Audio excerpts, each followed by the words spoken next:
What is up, party people? My name is Darrel, and today you are going to learn everything there is to know about the Essential Grid plugin. Now, in case you've been living under a rock and you've never heard about this plugin, it is the #1 best-selling grid plugin for WordPress on the market, period. Now, there's a lot you can do with this plugin. It's not just an ordinary grid plugin. There's actually a lot of different things and customizations you can do with this plugin. So I'll talk more about that in this tutorial. But first, let me just give you a demonstration of this plugin and show you what you can expect to learn in this tutorial instead of wasting your time, right? So examples, let's go ahead and take a look at this right here. So there's different styles on how you can display your posts, Twitter, Facebook, Instagram, products. It can do all sorts of stuff. Now here you can see that we have a post gallery for WordPress. And if I hover over it, you can see that it displays this beautifully. And you know, if you're a bad designer and you suck at designing and you need some help, you know, this plugin can really help you out.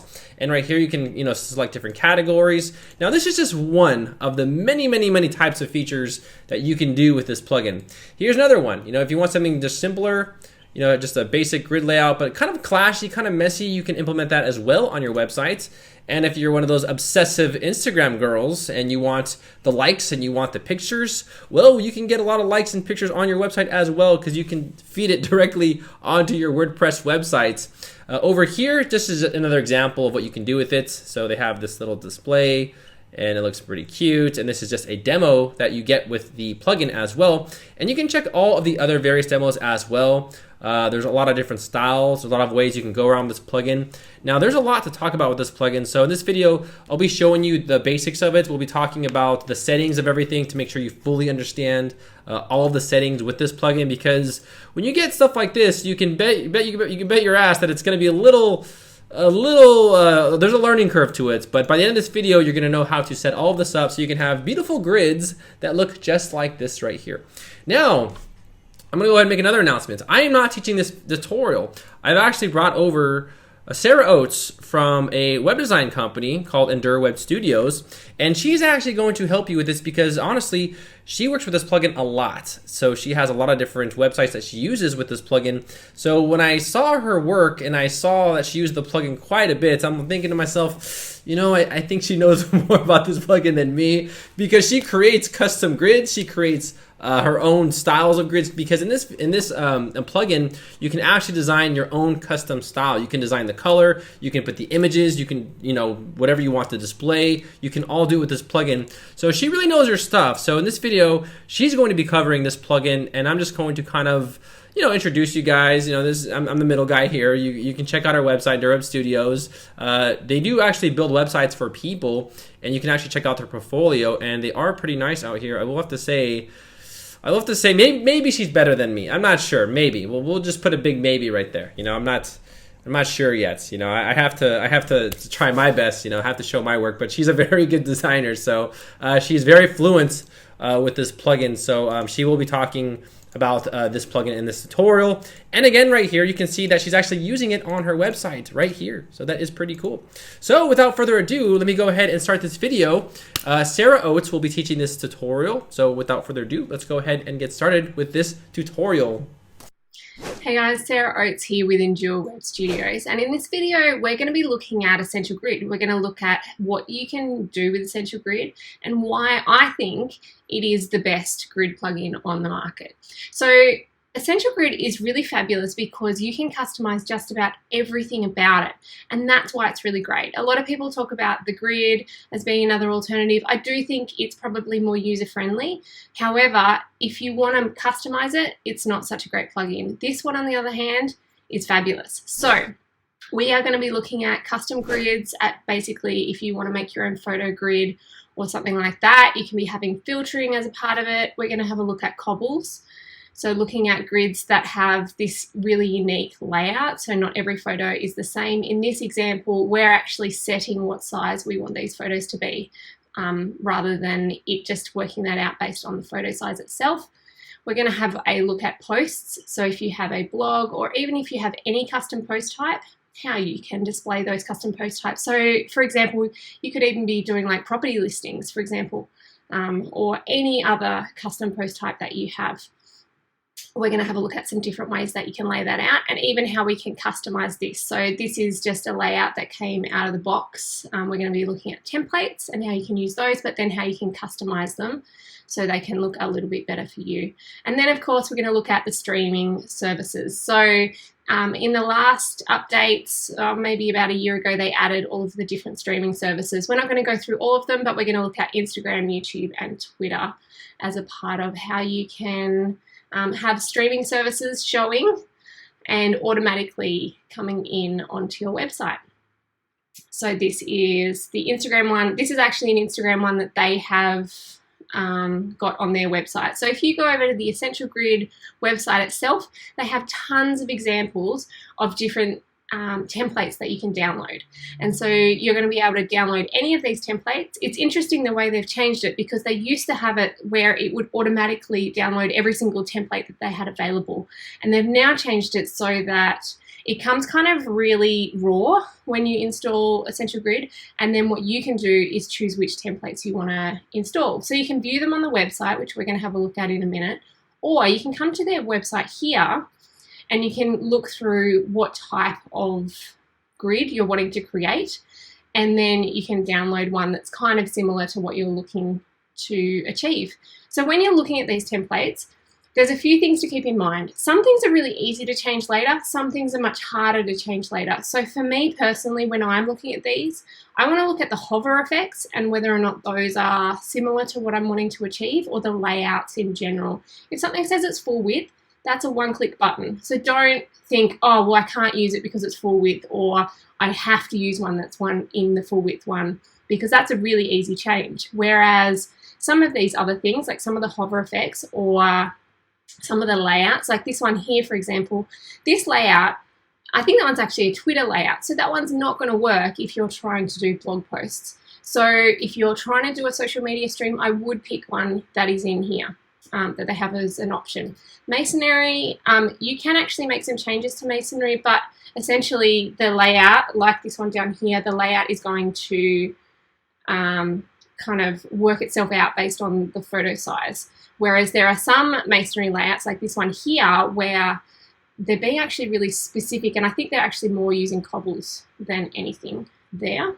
Load more, again, this is a setting you can add anywhere, so don't worry about that too much. Variable columns, that one probably, if you're looking for this layout, I think you would be well off choosing one of these ones here. Pagination, again, don't worry about that too much. I'm going to show you how to do all that yourself. And photos, I mean, it makes sense to pick one that kind of is in that style, but again, don't worry too much about that. And same with even. If you like the hover effect, but you want to use it in a cobble version or in a masonry, that's fine. You can definitely make those changes.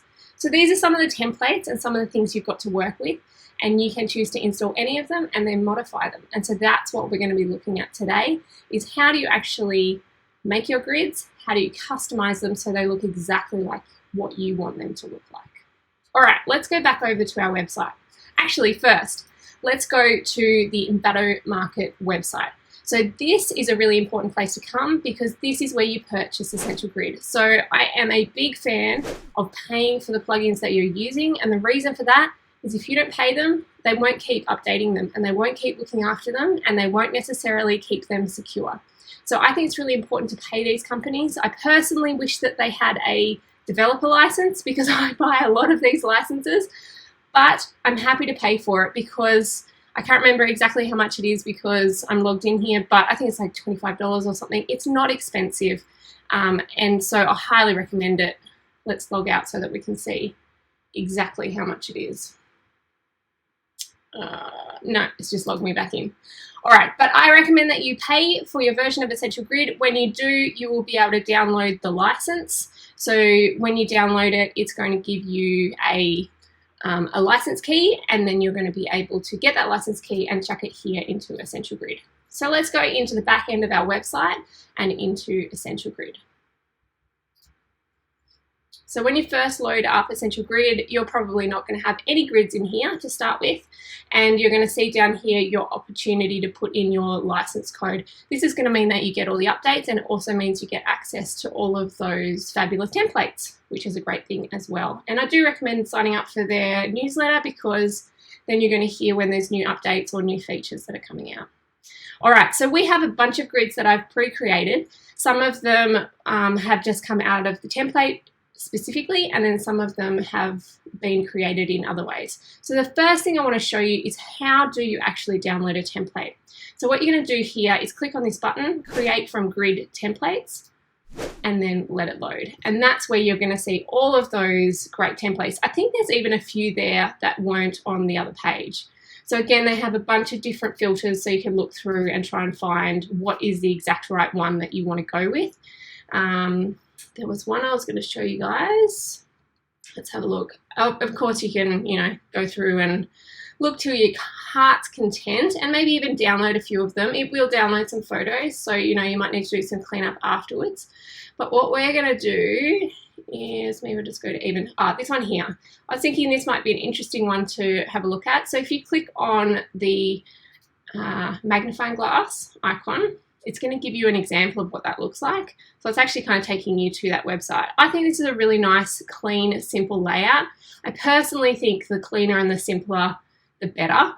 Of course, that's not everybody's opinion, but I think it's really nice compared to, there are some layouts here, which we are actually going to look at one of them.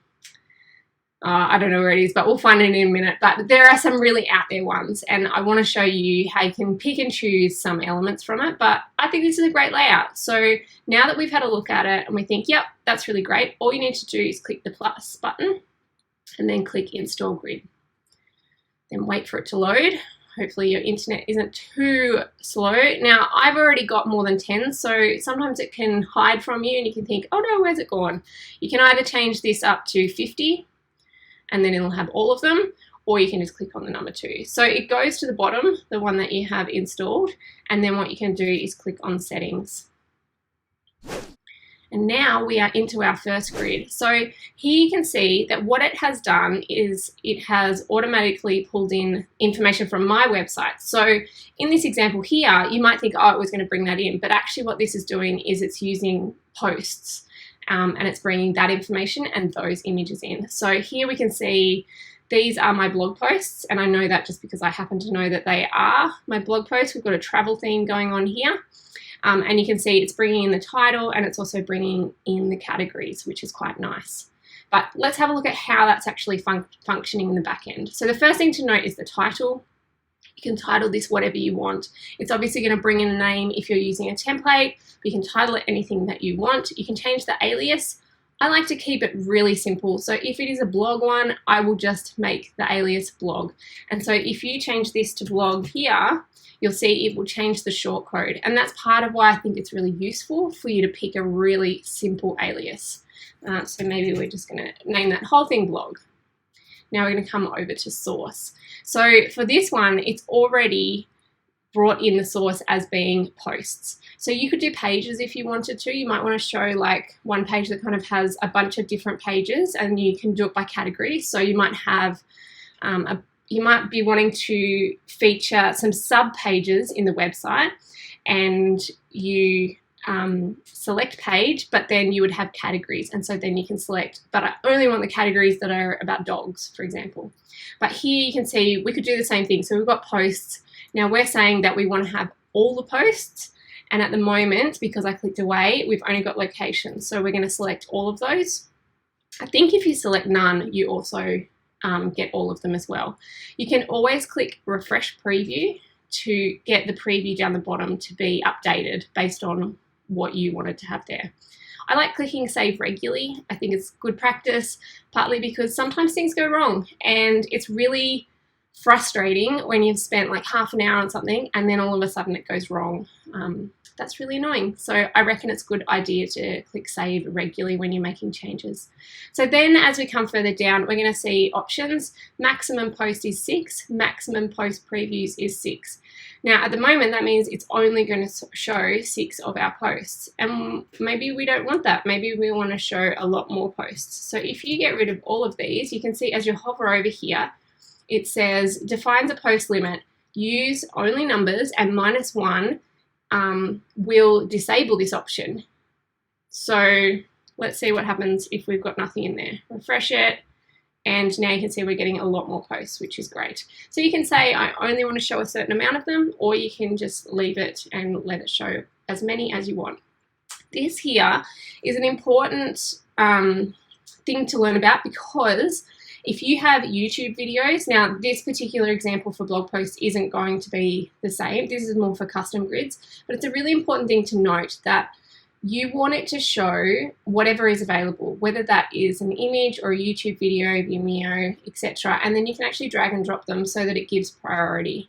But if we say untick this and then refresh the preview, we're going to get no photos because we've said it didn't have access to the featured image. So of course we want it to have that. Now you could instead try out these features of the first YouTube video, for example, and then it's going to bring in if there's a YouTube video on that page. So that's kind of a cool feature to know about. Let's refresh that. Source size is really, really important. The reason this is important probably is mostly in the photo stream. So if they're coming from Facebook, Twitter, Instagram, those kind of things. For our website, it's automatically got a size and that kind of works, and that's fine. So you can just leave it as it is. But the great thing is that you can say, I want it to be bringing in a particular size for desktop and a particular size for mobile. And this is great because you can make sure that it's not putting something in way too big.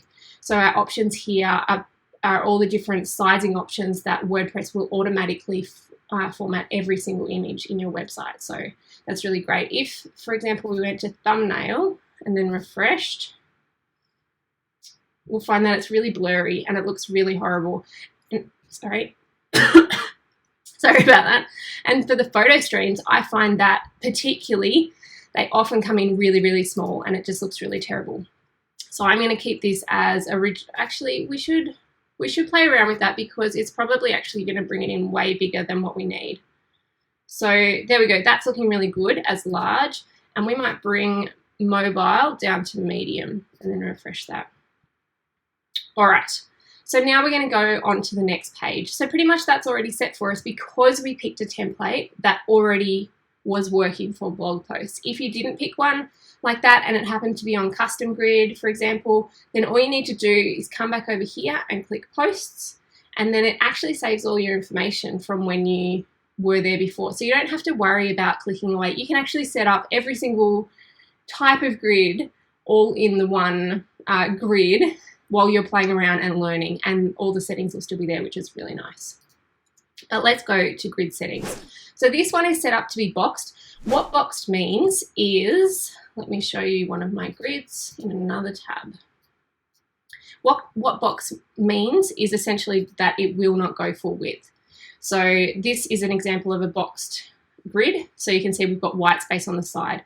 If, for example, we change this to full width, it's going to change it significantly. Now, I want to actually show you this and show you how this is working. So how about we come down to post grids and let's add in this grid so that we can actually view it as we're going. Okay, so we're going to go into the back end of this particular page and actually add this grid so we can see what it's looking like. So I'm using Divi. It may not be a theme that you're particularly familiar with, and that's fine. But what I'm going to do, this is essentially the same for all of the pages, is we're going to grab this shortcode. So just copy that and then go over, I'm just putting it in a text module. And you can see here I already had one there, but I'm going to place our new one, tick that off and update this page, and then we can go have a look at it. Now the reason I want to do this is so I can show you live in action kind of what happens when you make these changes to the pages. So we'll just let that finish loading. I'm going to go view the page. Okay, so we can see this grid here. Now this is the grid that we were creating, which is great. So you can see it's looking exactly like how we expected it to look. It currently is in on the sides, and hold on. Yep, that's right. So if we come through here to grid settings, it's currently boxed. Now, if we change this to full width and refresh this page, we're going to see now that it goes all the way to the edges. So it's like it overwrites any of the settings in the actual page itself and pushes things all the way to the edges. And so that might be the look that you're going for. We're going to change that back to boxed. Full screen is obviously going to take up the full screen of the page. And at the moment it's set to even. So the idea with even is that no matter what shape the pictures are, that they are going to be in a nice even looking grid. But if we change this over to masonry, I don't know if it's masonry or masonry. I think it's masonry. There's no A. All right, and we're going to refresh this and come up the top. So we've gone back to not full width, but now we've made it masonry, which means that it's not going to look like an even looking grid. I think this is kind of nice. I like the way that it's changed that. And it's nice that you can actually play around with those settings. I think that's very cool. All right, the next thing to have a look at is the ratio. So at the moment, the ratio is on auto because it's on masonry. But if we put that on even, you can see here the ratio is 4:3. So you could even change that up. If we change that to 5:3 and then refresh that, we're going to see here that it's actually changed it to a wider looking image. So you can play around with that. You could even have it 1:1 if you wanted them to be squares, and it is just going to crop those images so that they look exactly the way that you want them to look, which is great because not all images are going to be the same, and then you don't have to worry about making sure that they're all cropped exactly right. So now we've got a square grid. I really like this hover effect. It's looking really nice. The hover effect is actually called a skin, which we will get to in just a second. The next thing to have a look at is columns. So columns is where you're setting how many of these columns you're wanting to show each time. So at the moment it is set as 3, 3, 3, 3, 3, and then once you get down to a mobile, it goes down to 1. You can play with that as much as you would like to. So you might want to have 4 showing on bigger screens. I find for blog posts though, there's often too much information for a 4. So you can see here, it gets a little tight, and I don't think it needs to be that tight. But obviously in a photo grid, you might want to be playing with that. And maybe, for example, you might want to go up to 5, not 45, and maybe make it full width. And then if we refresh that, we'll go and have a look at it. I'm going to see now it's going 5 across. So there's all sorts of settings. Obviously, it's whatever you're looking to make your grid look like. All right, so I am just going to go back to boxed. I'm going to go back to 3 because I think it looks really nice. And then we're going to keep going. Now, the next thing is pagination. Pagination is the thing where if it's only showing 6, but we have more than 6, it's going to have those little numbers up the top that are going to help you know that there are more than what is there. So at the moment that's disabled and load more is available. So load more is a really nice feature where you can either have at the moment it's set to none. So actually what's going to happen is if you say I only want 6, it will only show 6. But you can have a more button, and then you can say whatever you want that to say. So we could say show me more. Item number to show at start. We want 3 to show at start, and then we want another 3. We probably want 6 to show at start, probably. Lazy load is off. Lazy load blurred is on. This is just about kind of how it makes it show up a little bit quicker as it's still getting all the data for the images themselves. You can play around with those as much as you need to. I generally just leave lazy load as it is. I haven't had too many issues with it. Spacing is how much space is actually in between these. And so you can change that. You might want to change that up to say 30. The whole grid padding is the padding around the outside. So we don't want any padding because we've already got it. But if you're going full width, see how that goes all the way to the edges? That doesn't look so great. So you might want to add some right and left padding, for example, if you had it going all the way to the edge. Now let's just save this and have a look at how it's looking at the moment. All right, so now you can see it shows 6, and then right below that, it's got show me more. And so then when you click on that, it then reveals more. So I think that's quite nice. We're gonna have a look at how you can customize those buttons in a minute. The whole grid padding, let's just have a look at that. I think it's actually including the button, but let's just add, say, 50 pixels of padding and refresh that again. But I will show you another place where you can add in that padding. Yeah, so it is the actual whole grid. So down the bottom here, if you're wanting the next thing to have a little bit of space, then that's where you would add that. But as you can see, this is sitting right next to the grid, which kind of looks a little bit silly. But the other thing I want to show you is something called infinite scroll. So load more, you could change that to infinite scroll. It still gives you the same settings. This actually won't have any text, which is great. Hide load more button. We're going to hide the button. So the idea then is as they get to the bottom, they won't necessarily see a button. It just will automatically show the new images. So if we save this grid, I think this is particularly useful if you have just an image grid, because you might have 100 photos and you don't want them to load all 100 straight away. And so the idea would be that you just load a few and then you keep on loading more as people scroll down, because they obviously want to see more if they're still scrolling. So as we go down here, oh, there you go, it's loaded all of them, which is unfortunate. Let's see if we can refresh that. No, I'll have to show you that one later when we get to the image grids, but that's fine. We'll come back to that. All right, now let's go have a look at the Nav-Filter sort. So this one, we're probably going to come back to when we do our custom grids with categories, because I would like to show you how that actually functions a little bit more. But essentially what you have here is you have drop zones. So this is where you can put things above and below the grid, and also where we can add in that padding. So if we go back to when we had a button, let's change this back over to more button, show more, and then we're going to say, oh, and also how many are remaining. You can have that on or off depending on how you would like. So let's save that.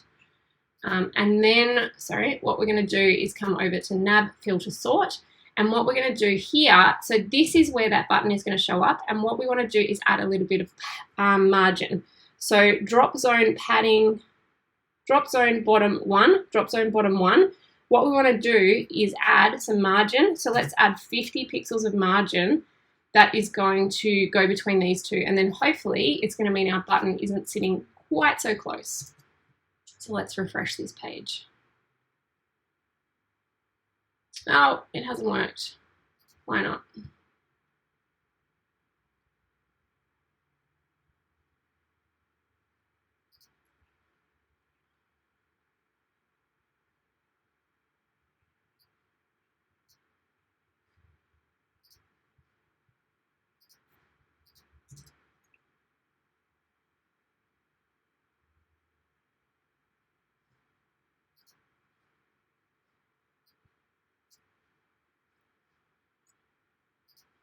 Okay, so now we're going to have a look at the Nav-Filter sort tab. So some of this we're going to come back to when we're looking at some of the grids that have category filtering.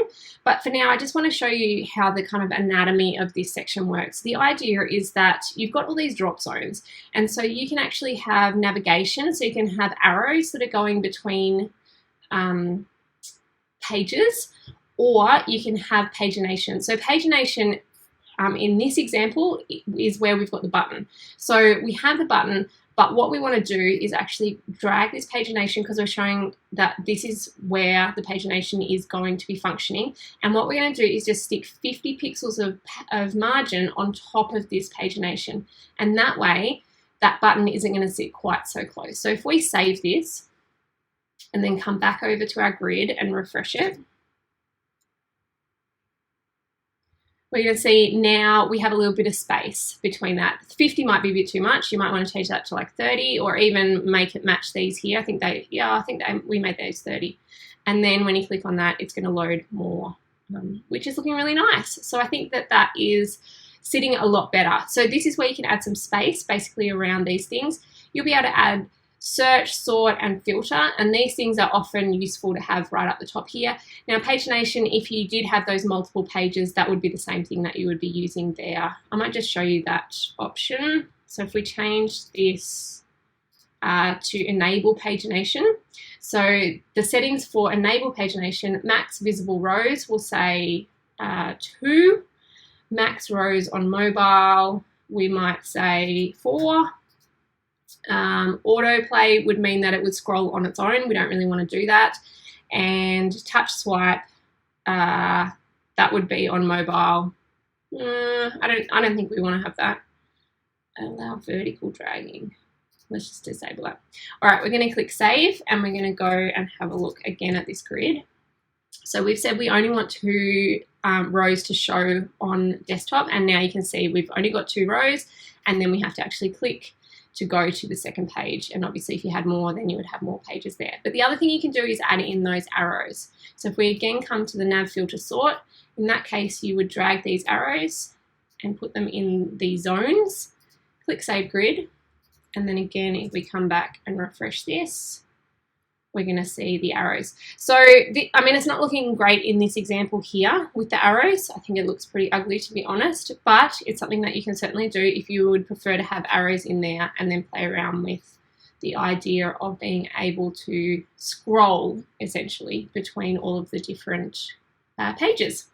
All right, so that's how that works. Now, I think that looks really ugly, so I'm going to get rid of those, and I think I'm going to go back to having a button because I think it looked better. So pagination, disable, load more available, more button. We're going to save that. All right, next thing we're going to do is come to Nav-Filter sort and just see you've got options in terms of where these different things are. So you can have them left aligned, right aligned, for example. So sometimes if you had filters and things, you might want to have them left aligned or right aligned, for example. And the same, you've got 2 drop zones, so you could have some things left aligned, some things right aligned, which is quite handy. You can be adding margins and padding. So they've made it super easy where you don't need to have a lot of CSS knowledge to be able to add this stuff in. Module spacing we had already done previously. All right, pagination settings. So this allows you to have a little bit more ability to change things. You could have a scroll to top. Usually when I develop websites, I already add a scroll to top, so I never use this feature, but of course you can add that in if you would like to, and scroll to offset. So if you had a heading, for example, at the top, and you just want it to go to the very top of your grid, then you would use that. So you might offset it by 100 pixels or something like that. All right, filter type we're going to come back to because I want to show you that in more specific order, but the last thing is sorting. So sorting is really important because if you have blog posts, you probably want it to show the most recent first. The funny thing is, out of the box, it doesn't necessarily do this correctly. So what you want to do is check out the available sorting. Some of this is because you want to add different types of sorting. So as you can see up here, you have the option to add a sort button. Let's add that so that we can actually see what it looks like. And top zone, I'm just going to add some padding so that, or margin, so that it's not so tight. But now you'll see that whatever we have selected here, it's actually going to give us those options. Now we probably don't want all these things. Let's put date, let's put title, let's put, that's probably enough actually. I might just add a bunch of them just so that you can see what it looks like. Start sorting by. This is the important one. So you want it to be sorted a certain way to begin with. If you select none, it will just work out its own way of sorting it. And it's not necessarily how you had hoped it would. So my recommendation, particularly with blog posts, is that you always say date and then you pick either descending or ascending. And you just might have to play around. I can never remember which one's which in terms of which one's first and last. But if we refresh this preview here, you can actually see it here. So now we have this sort by date, and now we have a drop down. Oh, it's not going to let us see it properly. So let's go over here and refresh this page. Oh, I didn't save it. I just refreshed it. Save that there. Refresh this one. All right, so now you can see we've got our sort by date and we've got our show me more. So if we click on the little down arrow, that is then going to change the order to ascending and descending. If we click on that one, we're going to get the other options. So we could change it by date, by title, we could change it by author, except there's only one author. So that's a really nice feature. And of course, at the moment it's centered, but like we said, you can change that around. So you could have that drop zone to be right aligned, for example, and then we save that. And you're going to see that reflected. So there's heaps of ways you can customize this to make it look exactly how you want it to look. And I think that is the beauty of Essential Grid. All right, so that's all set. Oh, and then of course you can change, if you want to have search features, you can have searching, and so you can have that say whatever you want that to say. I don't know how well that'll work in this example. Let's just add it in just for the sake of it and go and have a look. Right, I'm going to refresh this page. So now we've got our search. I would probably put search all the way on the outside. So if we say travel, see what happens. Oh, there you go. It has actually sorted it down because travel is in that title. So the search feature works quite well, which is nice. And then we can undo that.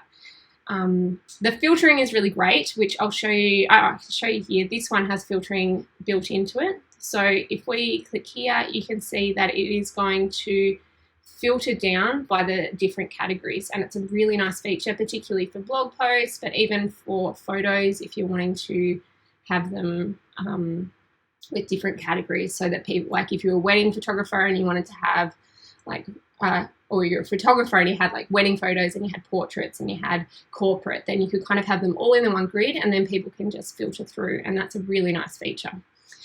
So we're going to have a look at that in just a second.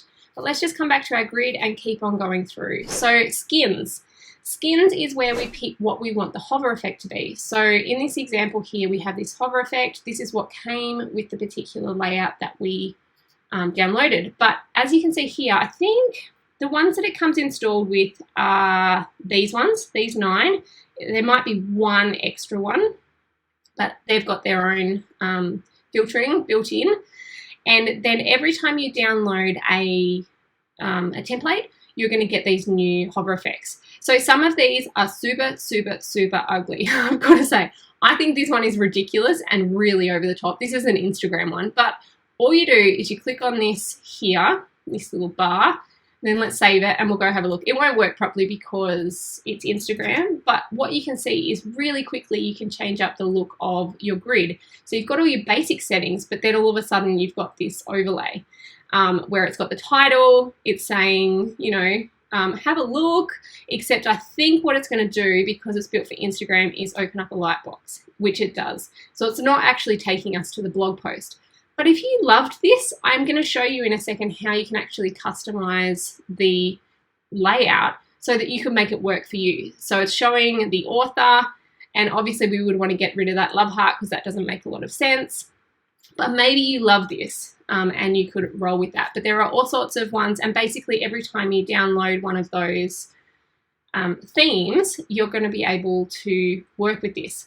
And so you can add in any of them. So if we just save this one again, come back over here and refresh, you're going to see that it still keeps on the settings. So we still have our square, but now you can see there's all these crazy hover effects that you can play with, which are really nice. So that is the skins. And what we're going to do in a little bit is we're going to look at how you can actually customize those skins so that you can modify ones.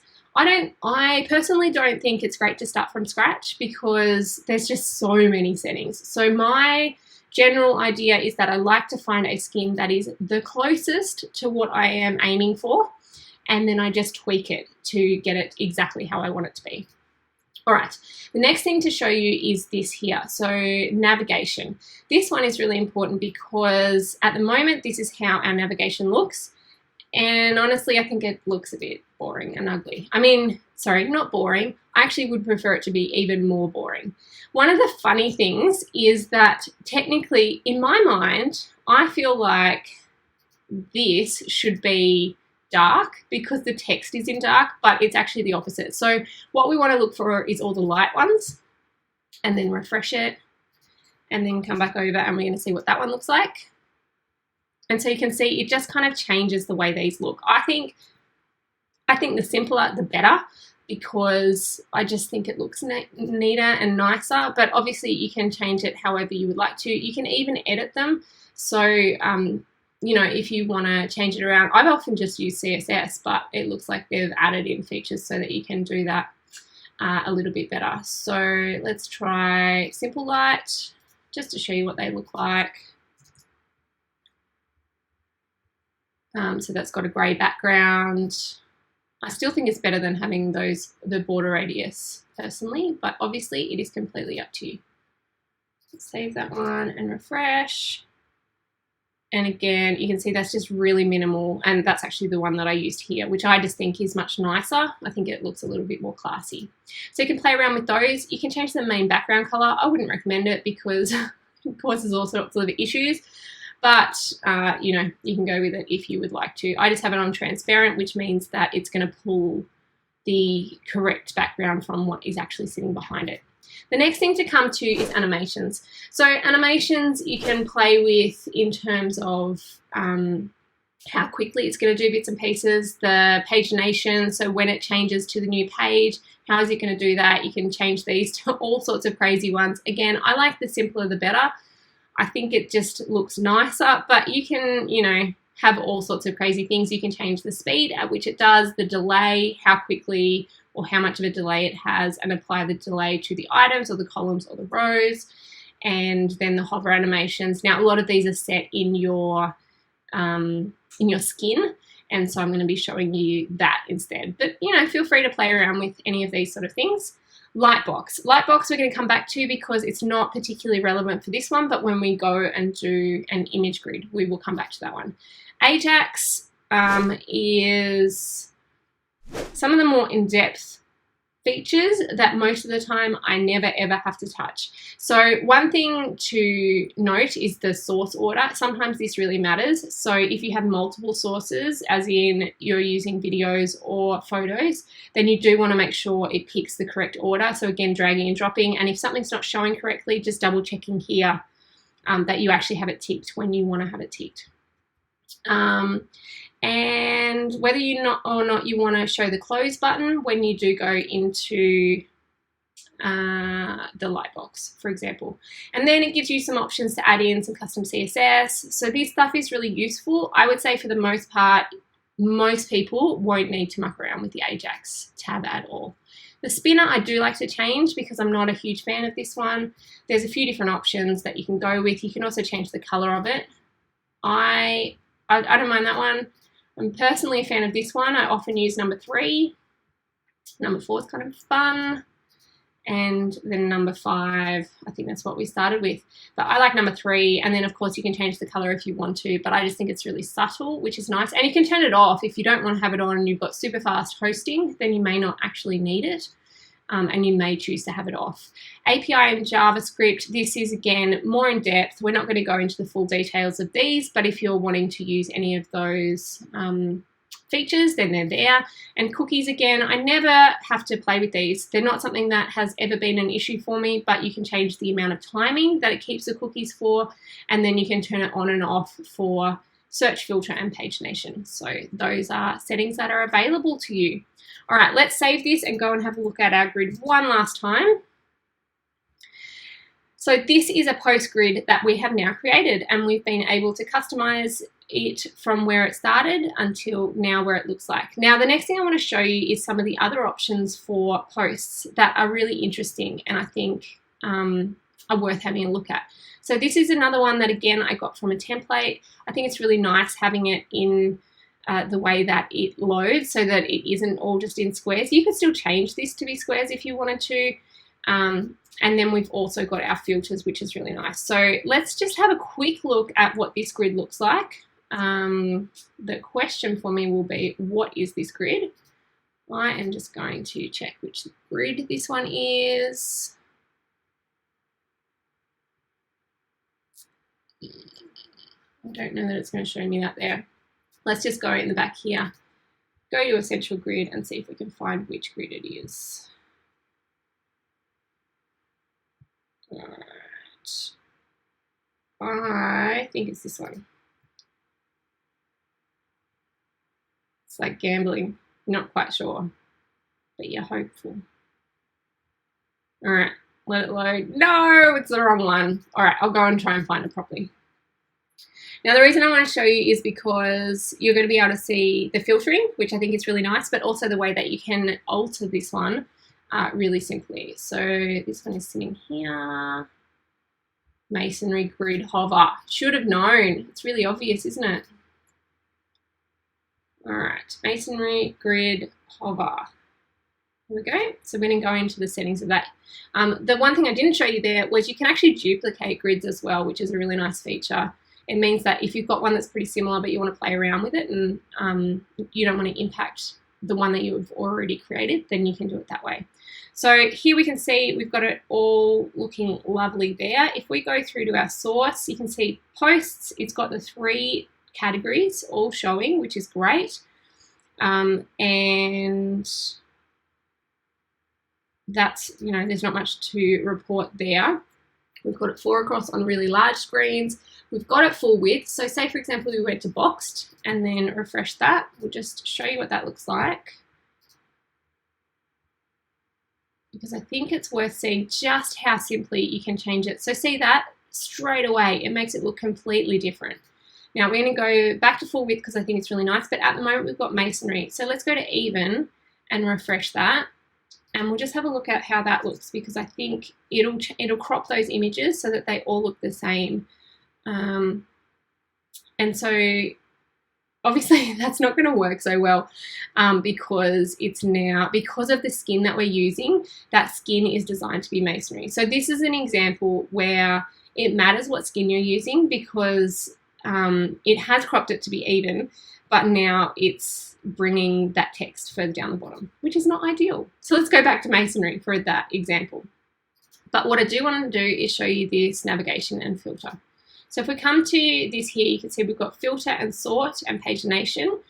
And then when we come further down, we're going to see we do have some padding or margin built in around that. But the filters is the important thing to show you. So at the moment you can see we wanted to select all of the filters. So basically what it will do is bring in whatever you have selected here on the source page. So the sources that we selected were post categories. So then when you come into the filters here, you're going to see those options again. And so we've ticked all of them. You can reorder them if you want to. So we could move it to my thoughts. No, let's move travel, location, my thoughts.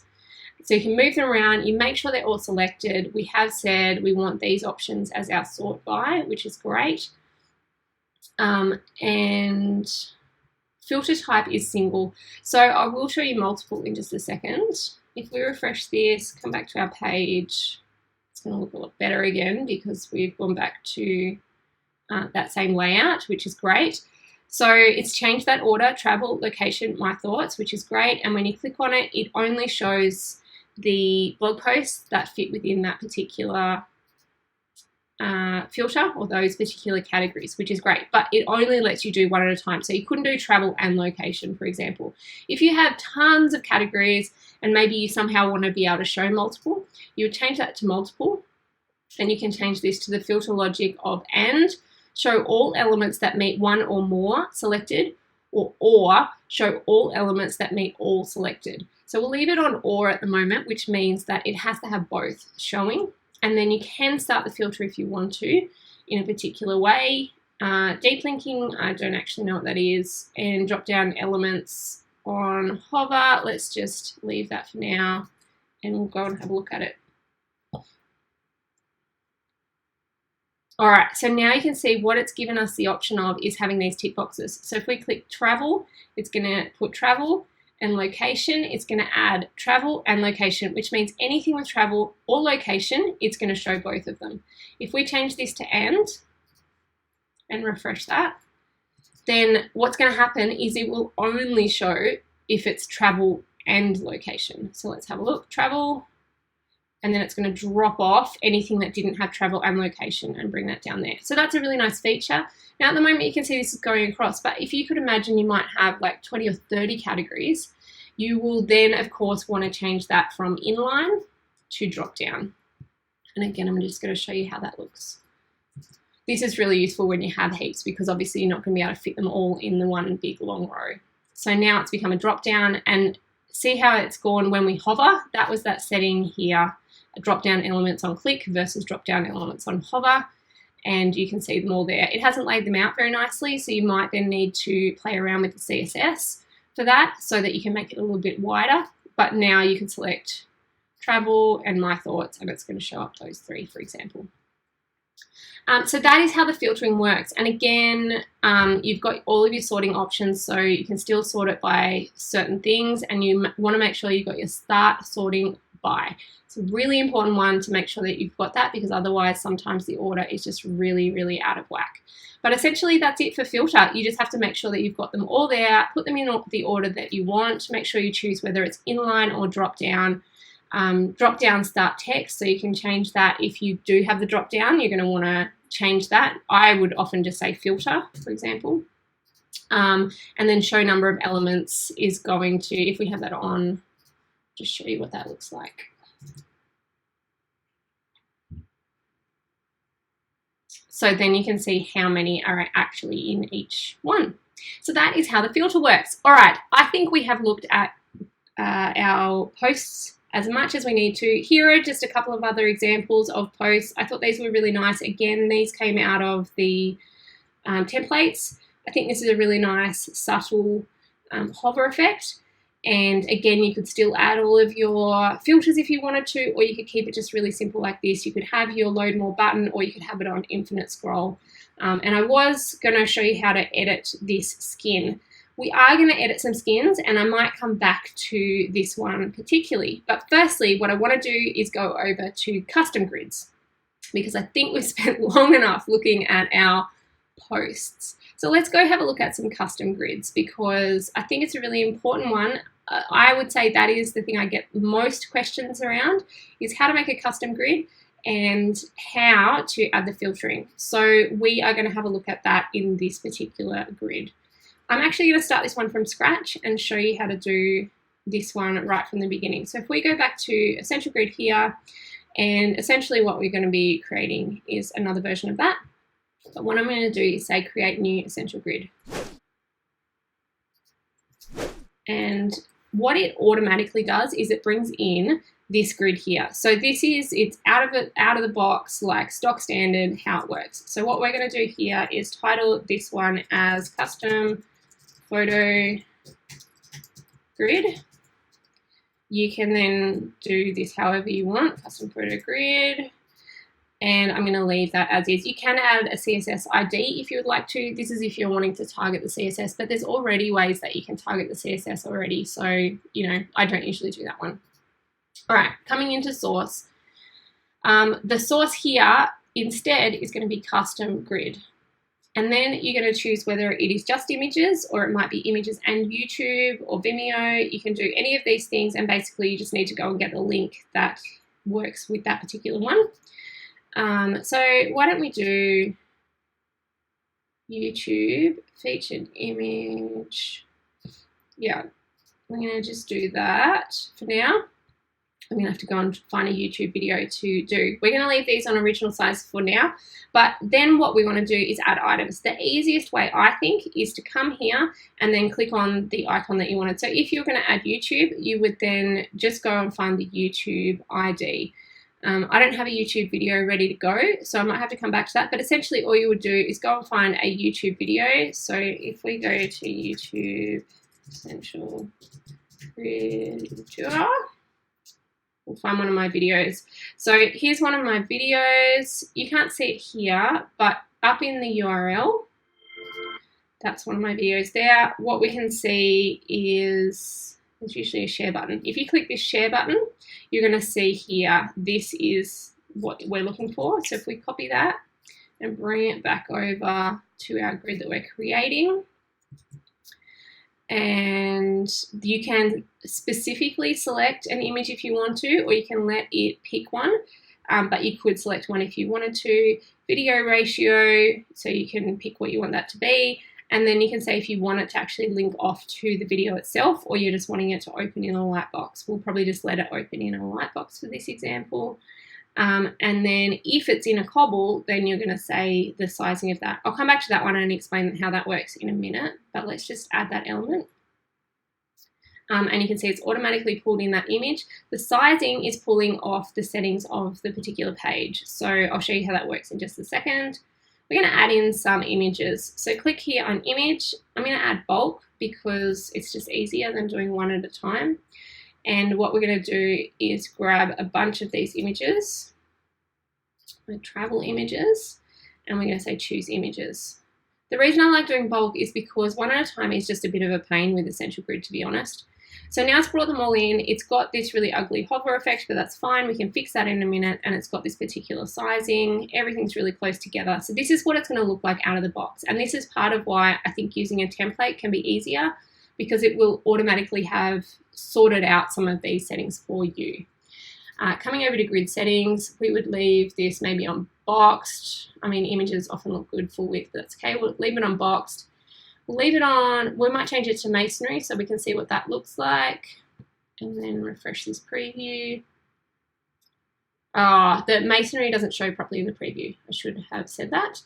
And then you can obviously go through and change all of these settings again. They're all the same. So it doesn't matter that we're doing images this time. They're all the same.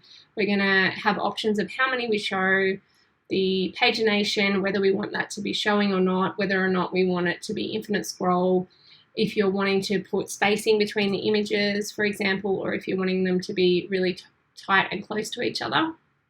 But the important thing for this one, because we've got multiple sources, is to make sure here that we have both things selected so that you're going to show all of them. And sometimes you do need to make sure in the Ajax that you have YouTube selected so that when it does the lightbox, that works. So if we come through to lightbox again, we want to make sure that YouTube video is enabled because we want that YouTube video to show as a lightbox. And skins, let's just pick another one just for now, just because I think that one was just a little bit ugly. I don't know that I've got one ready for this particular example, but let's just do a really simple one like that. Simple photo overlay. Okay, great. Let's say save grid. And then what we're going to do is just place this into that page so you can see what that is actually looking like. Okay, so we're going to go in and edit this page. And what we're going to do is put in that shortcode. So what I'm actually going to do is just duplicate this whole text module because I know I already have a grid in there. And I'm just going to change this title here because I know what, and this is where it's really useful if you make it really simple because you don't even have to copy and paste. You can just know what they are. So we're going to update this and have a look at what it's looking like. And I'm going to show you a few things. All right. Okay, so this is this grid that we have created. Now, it's looking pretty small. I mean, those images look a little bit crazy. The cobbled effect is kind of nice, but we might change a few things. So let's come back over here and make it full width, for example, and let's keep it masonry. I think that's kind of nice. Save that and refresh. It's up the top there. Okay, so this is looking lovely. Like it's really nice. And what we're wanting to do is make it so that we can look at all of the images.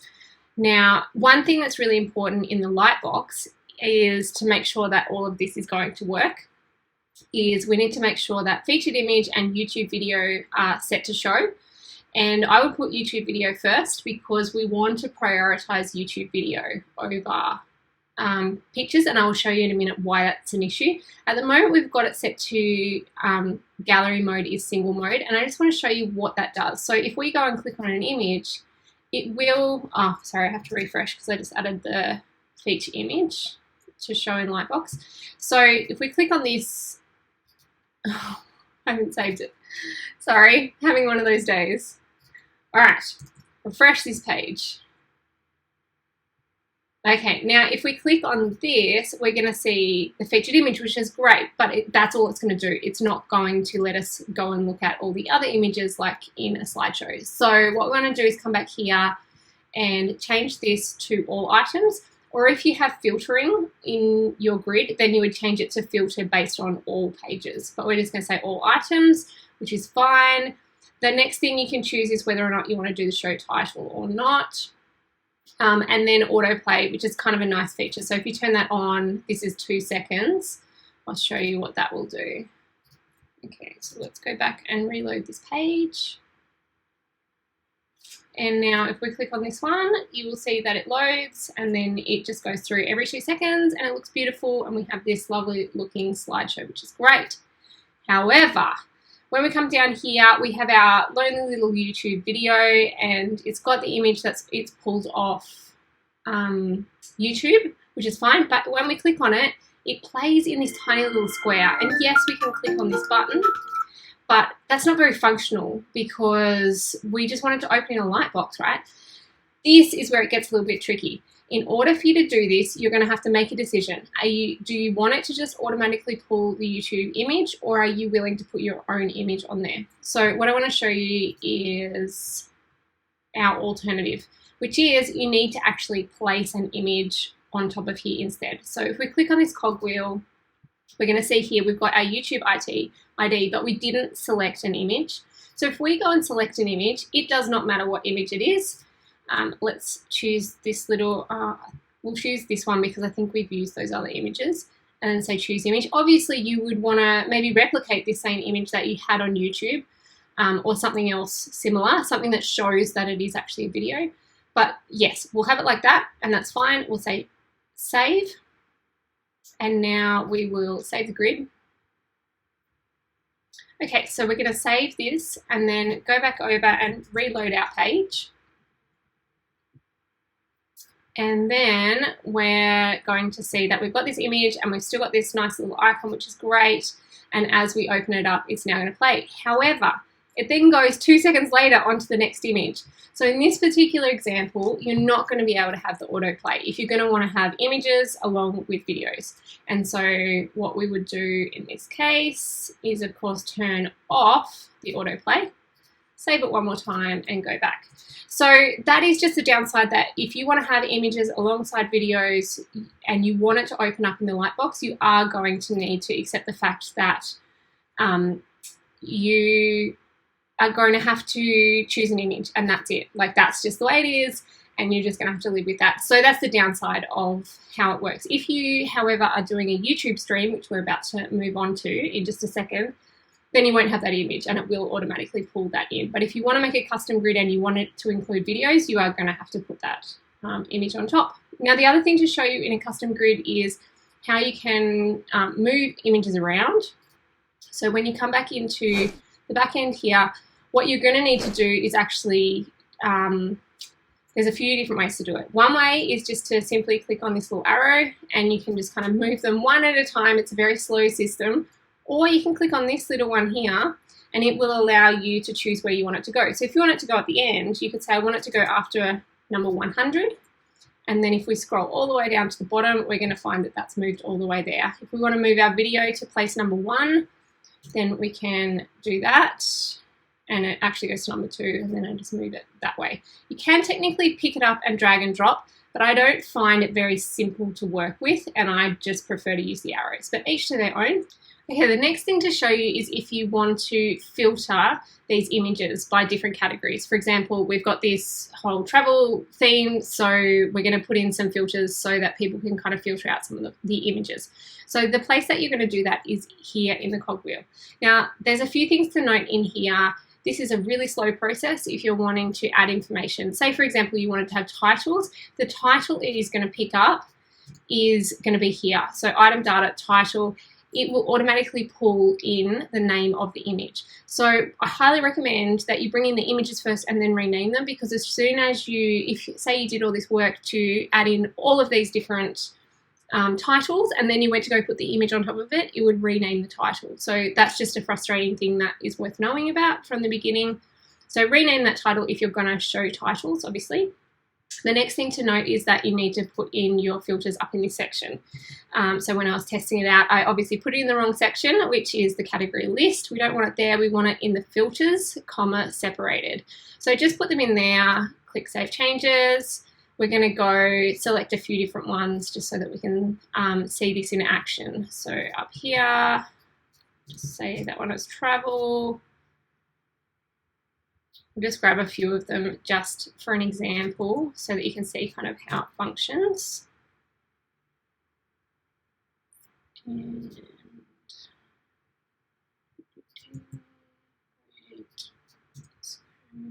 and travel, and we'll do one more.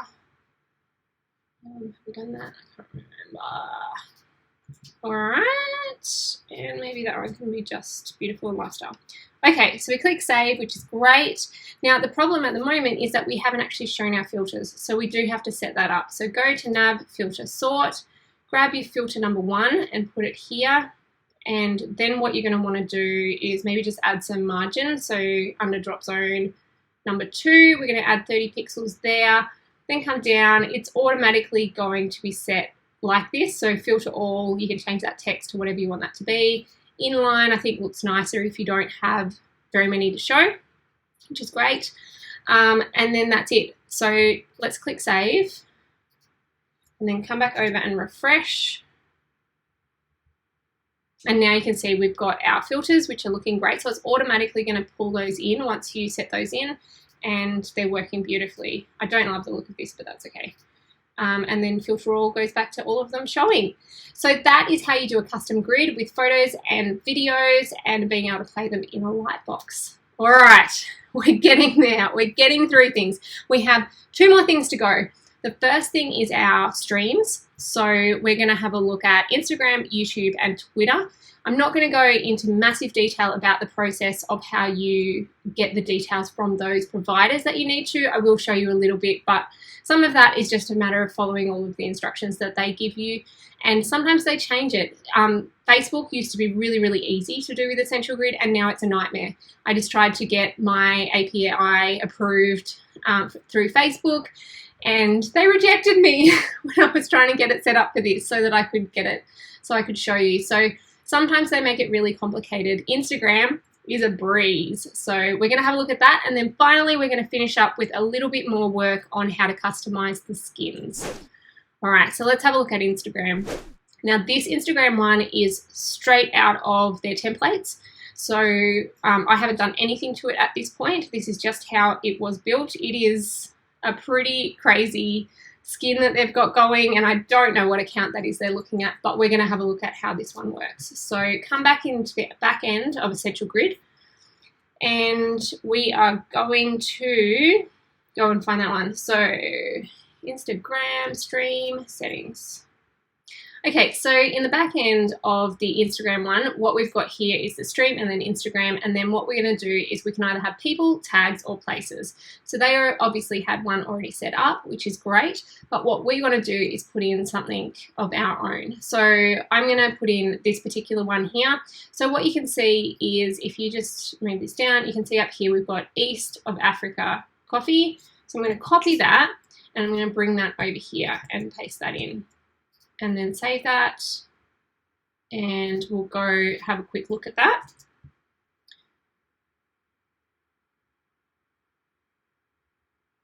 All right, and as you can see, that's brought it in. So it just needs to be any public profile for you to be able to do that. Now, the other options that you've got here is you've got tags. So that's any hashtag. So you can do like coffee is life, you could do whatever you wanted. You could even have both going at the same time. So if we had East of Africa coffee and that one, and then we refresh it,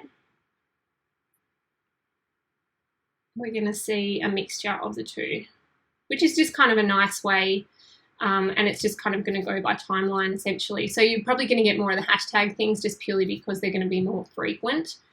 And you can have multiple tags if you wanted, so you could try and get really specific, which is great. The other thing you can do is places. So sometimes when people tag a website, they will tag a particular location. So if you go to instagram.com/explore/locations, you can then start to find a particular location. So I'm in Australia, I'm going to look for that. Maybe we'll go to Sydney, Australia, for example. And then you never know what you're going to get, do you? And so then all you would need to do is grab the slug of that, which this one happens to be Sydney-Australia. Oh no, it says you need the number. Okay, there's a number up in the URL for that. Sorry, which is just before that. So I'm going to grab that, paste it in here. So that was up in the URL. And then if we refresh that, so again, it's anything that's public that happens to use that location. So you're not going to have a lot of control around what gets shown. Wow, there you go. But you are going to get something exciting. Oh, it looks like the number didn't quite come in correctly. Anyway, there you go. That's how you work that. But I would probably be sticking to people and then ones that you feel like you can trust. And that's how that's going to work. Now, let's go and have a look at we're going to look at YouTube now. So that one was really simple because essentially you're just finding anything public, and that's great. This YouTube one, again, I just grabbed a template, which is great, and I have added my own YouTube channel. So I'll show you how that functions. We are going to go and find that one. I think it's this one. I played around with a couple of the skins. Yep, this one here. Okay, so under source, we've got stream, we've got YouTube, and then what you want to go and find is your API key. So they've really helpfully put in a lot of links here. So if you click on that link, it's then going to go and take you over here and help you work out how to actually find these different bits and pieces. So you're just going to need to follow the instructions here on how to go and find your API key. Essentially what you need to do is actually create a Google API key. So there are tons of videos on YouTube on how to do that. I think it would take us far too long to do that here in this video. A lot of them are actually going to require an API key. So I'd recommend learning how to do that. But essentially, I'll show you my API key quickly. If I can find the link to Google Developers Console. So you're going to want to go to console.developers.google.com, and then you're going to have a main project. You're going to have credentials, and then you essentially want to create a YouTube credential. So as you can see, I've got a bunch here, and then I have created one called YouTube. And then if we come into that one now,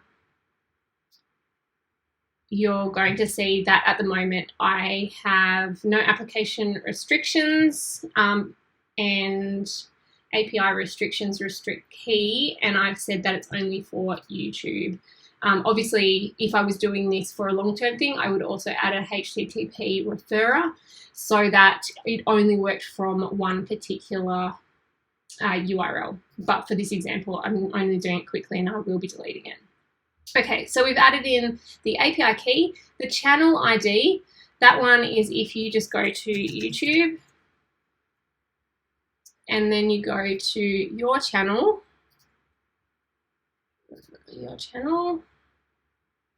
and then up in the URL, you're going to see, I'll just bring that down, up in the URL, you can see your channel ID is just that number there. And so, yeah, you can just add that in then. So we bring that over, copy and paste that into there. So that's your channel ID. If you don't know how to find it, again, you can click on that and it'll give you some more information. You can do your whole channel, which will be every single image or every single video from your channel. You can do overview playlists, or you can do a single playlist, which was what I've chosen to do. And then I just chose Essential Grid because I had a bunch of videos in that one. So then we're going to save that. And again, you want to make sure this resolution is going to look fabulous. So if we try this at 640, it's still looking fine, which is great. Some of these bigger ones are looking a little bit funny, and that's because of the cobbles. So if we come over here and refresh our page,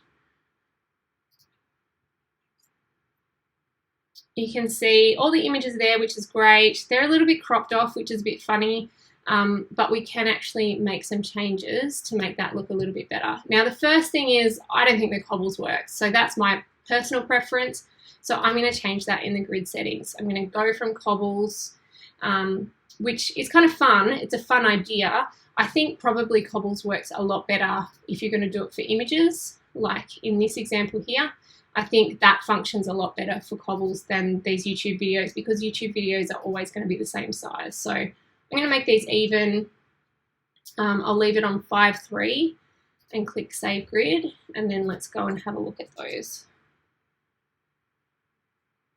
All right, I think that's looking a lot better. We've still got these little black bars, so if you want to, you can play around with trying to get a better proportion so that then hopefully you can get rid of the black bars. Oh, that's actually given us more black bars. But anyway, you get the point. You can change those. It's already set with this hover so that when you click on it, it's going to automatically play in a light box, which is great. And it's just set to show one at a time because you don't really want to do that one in a slideshow type thing. All right, so that's all working. It looks beautiful. I don't think we need to do much more, but maybe we just want to edit some of these skins. And then that's going to look beautiful. The last one I want to show you is Twitter. So Twitter's fairly straightforward again. There wasn't a lot to that one. I just brought in a template. So let's go to the settings there. Show you what it's looking like. Here you go. This is my Twitter feed. I do not do Twitter. I just don't. And the last time I tweeted was a really long time ago, and it was about my son's redback spider. So there you go. So we have it here. It's automatically come in. It just looks like this out of the box, which is great. The source, again, is Twitter. And then you just need this information. So what you're going to need to do is register for an API with Twitter. And all you need to do is go through the process of following all of these steps. It was really straightforward. I didn't find it complicated at all. And so I would say most people will be able to just follow along with those details. You just need your Twitter consumer key, consumer secret, Twitter access token, and Twitter access secret. Once you've filled in all the information on this Twitter developers page, you click create app, and then you just follow the details and you'll be able to get those. You add in your Twitter username, and then you can have some control around text tweets, retweets, replies, etc. You can put in your caching information, and then whether or not you want to show the image or whether you just want to show text. And that's pretty much it. So I think for a lot of the social media, they are fairly straightforward, and these guys have really good information. The one I would say that is super challenging is Facebook. I don't have Vimeo, Flickr, or Behance, which is why I haven't shown you these ones today, but they all follow the same kind of methodology, which is essentially that they give you a link to show you where you can get that information from. Facebook just has these really strict rules around what they will allow out. So if you're wanting to show a Facebook stream, it will still be the same process. It's more at the Facebook end that it's harder to set up than at this end. But basically, if you just get one of the templates, it's all going to be pretty straightforward for that. So the final thing that I want to show you is how you can customize some of those skins. So I think probably the best one that we could work on is this post grid here that is all the way down the bottom, because I think it looks fine the way it's got this text, but as soon as it shows this whole thing, it's just too small. So we're going to change a couple of things. The first thing I might change is just making this particular grid wider. So let's just go find which grid this is, and then we're going to edit the skin a little bit. All right, so it's this one down here, dark portfolio grid. Okay, so go over to Essential Grid. We're going to find dark portfolio grid, which is here. Click settings. All right, and what I just want to do, I think I'm going to make that full width, and I will put some spacing on the right, and I'll might just go 30. 30, and then say save. And we'll go just view that and see how that's looking at the moment. Alright. Okay, so it's a bit better now, but still I think these colours aren't quite working. I don't like this font, and I just think we could make some changes to that to make it feel a little bit nicer. So the process, as we've shown you before, is either you can go and just edit this one straight away, or you can duplicate it and start again. So portfolio dark is what it is. So we're going to go to item skin editor. I'm going to go and find that particular one, portfolio dark, which is here, and we're going to duplicate that. All right, and then go to number 3. It'll be all the way at the end, and we're going to click this cogwheel. All right, I usually rename, so dark, my version. Something that you remember, that's all that matters, no one else will see it. All right, so layout. If we click here, we're going to see this is set for masonry. Now this is important because you want to make sure that the information is going to show up correctly. And so our one we've actually made as a square, as even, I think. But let's just check on that. And we'll just see what happens if we change that to masonry. I think the reason it's set as masonry is because it was done with cobbles. And so what we might do is just try that out with masonry and just see how that views. I'm going to refresh that. Okay, so that's how it was designed to be, was in cobbles. Let's just leave it like that. I quite like it. But what we're going to do is, I really don't like these colours. So if we go to cover here, you can see that you can change this background colour. So we could change this to whatever we want this to be. I might change it to like a turquoisey sort of colour. Say okay, so now that's looking like that. This read more, we're going to change in a second, but I'll just show you through the overall settings here. So we've got layout, masonry. Content, some of this is trial and error. So again, if you pick one that is a template that you really like, and then you can just kind of flicker around with the settings and see if you're happy with them. On the most part, I never touch any of the things in this one here. Cover, full. Blend mode is lightened, but obviously you've got all of these other options to play with. You can click the play button, which will give you an example of what it looks like as it gets hovered over. I feel like it's not super easy to see what it really looks like, and a little bit inaccurate, because as you can see here, there's already some text there, whereas that picture didn't show us that quite so accurately. Under spaces, it gives you some different padding. So this is for the whole item itself. And so at the moment, we don't have any padding on there because we're wanting some things to go all the way to the edge. So that's the full item. Then we've got the content of where we're wanting that to go in. Again, I'm not going to muck around with too much of that. All I'm going to muck around with is some of the colors and the fonts. Shadows, if you want to muck around with shadows and have shadows on your content. Animation. So this is the animation that when we hover over it, it slides up. So if we changed this to be, I don't know what, there's so many, roll left. What on earth is roll left?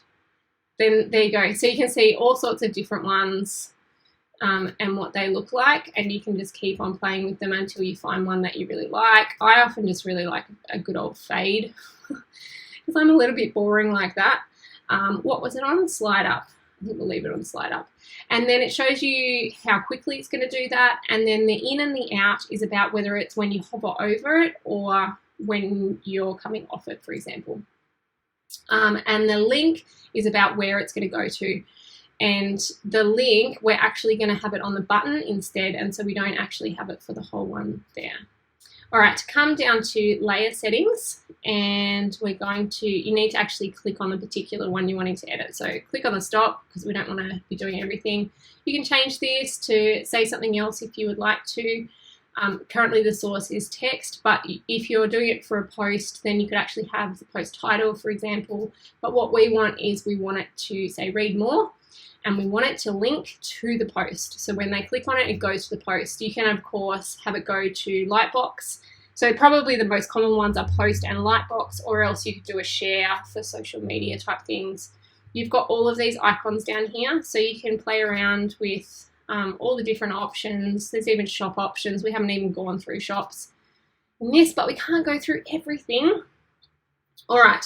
And when you do any of these, I'll just drag that up there, you can actually then select the different icons. So you've got all your social media icons. So that's how you would do a social share.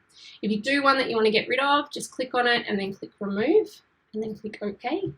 We're going to go back to our button. So the link is going to the post, which is great. It's going as itself, which means it's not opening up in a new tab. If you were sharing to social, you would go in a new tab, for example.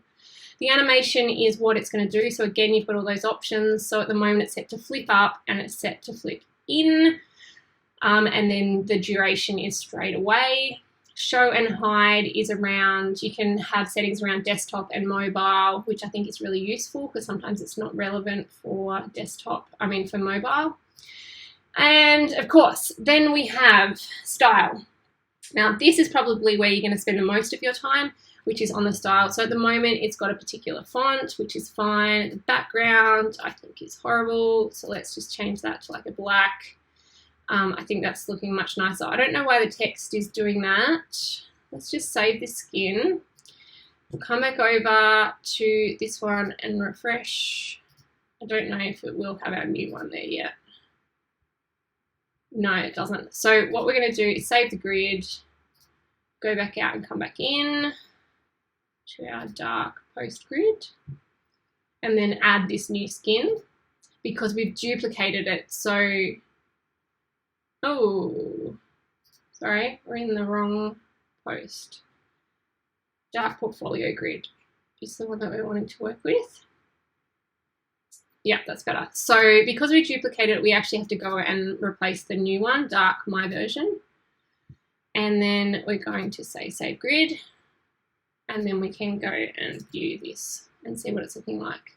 Now the turquoise is probably a bit crazy, to be honest, but there you go. It's a bit of fun. But as you can see, there's a few things that aren't quite working, like the fact that that text is going on top of that button.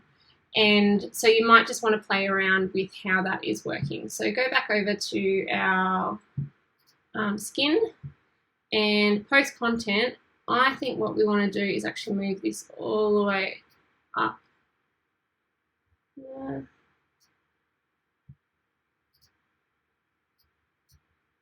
Post content. I don't know if that's going to work. Let's just save that and have a look, shall we?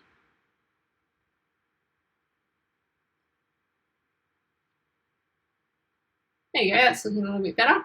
So there are lots of things that you can do. Obviously, you can move things around as much as you want. You can change fonts, you can change padding. So say for this post content, you might want to change the font to, you know, just a simpler font, for example. You can change the weight of it, you can change the size of it if it's too big or too small. You can change on hover what it does. So for example, this button here, you can see on idle, we've got a letter spacing of 2 pixels, Barlow condensed. Hover, still Barlow condensed, but the letter spacing is normal. So I would want that to stay as 2 pixels personally. And say save skin, and then we'll come over and refresh it. So you're going to be able to, you know, change this to your heart's content. You could end up in a completely wrong place where you feel like, oh my goodness, I did not mean to make it look like that. And that's the advantage of having saved it first, is that then you're going to be able to go back to where you first started and you can change it as much as you need to. So I'll just quickly show you a few more settings in here. So we've got the style, so that's all your font settings. You've got border. So if you wanted to give something a border, so this one here, at the moment there's no border, but we might want to give it a border radius, so say like 3 pixels. And save that skin, and then see on hover it's given it that rounded edge. Now I would never actually do that normally, but just so that you can see, you can do a border color, border style, you can do a border thickness, you can change the background color in both idle and hover state, and you can give it a shadow. There's the show and hide, I've already shown you these, the animations of how they come in and out and where they link to as well. So that's pretty much it for how you can modify a skin. Generally what I try and do is I find a skin that is as close as possible to what I was looking for, and then I try and just change the little bits and pieces, the colors, the fonts, the padding, the spacing, the backgrounds, the borders. But as much as possible, I don't like moving things around or changing too many elements, because you can find yourself getting into trouble. I think we've changed too much about this one now that it's gone a little bit haywire. So my recommendation would be get one that is pretty close, and then just, the font's a bit too big, so make it a bit smaller, that kind of thing. But you can really customize these skins as much as you want to, and you can create all sorts of things with these beautiful looking skins that come out of the box with their templates. I think that's it for now. There is more that we could go into. Essential Grid is so large, there is so complex, and there are so many things that you can do with it. But I really believe that Essential Grid is the ultimate grid plugin for WordPress, because you can customize it any way that you want to, and you can create these beautiful looking grids, and they can be linking to photos or videos or posts, or even having a social stream. So I hope this video has been useful, and we'd love to hear your feedback. No doubt there is more that we could tell you, and there are probably some things that I have missed in this, but I hope that it's been really useful. Thanks.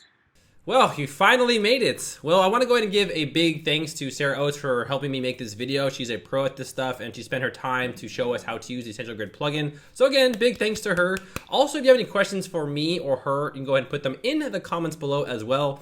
Maybe you want to tell her that something wasn't working, or you want to have an idea for something else, or you want to change something. She knows what to do. I think it would be better if you want direct help. You can go to her website, leave her a message in the contact form. Maybe she can get back to you. Maybe you guys can work together on a project. Who knows? You know, who knows what will happen? But this is what she does full time. So she's more than welcome to help out anybody who needs help with their Essential Grid plugin, as long as you're not crazy. You know, I hate crazy clients. I get them too, and I'm sure you get them as well. And you get crazy clients, and they vent to you about their problems. And I'm just like, well, I'm just a designer, man. You know. But again, I want to go ahead and thank her again. And I hope this tutorial was helpful. You know, make sure to like this video, share it. You know, if it was helpful, tell us in the comments below as well. Take this video, share it with your mom, share it with your ex-boyfriend, your girlfriend, whoever it is you want to share it with. And that would really help us out. So again, my name is Darrel Wilson, and I will see you all in the next video, maybe even a slider revolution tutorial.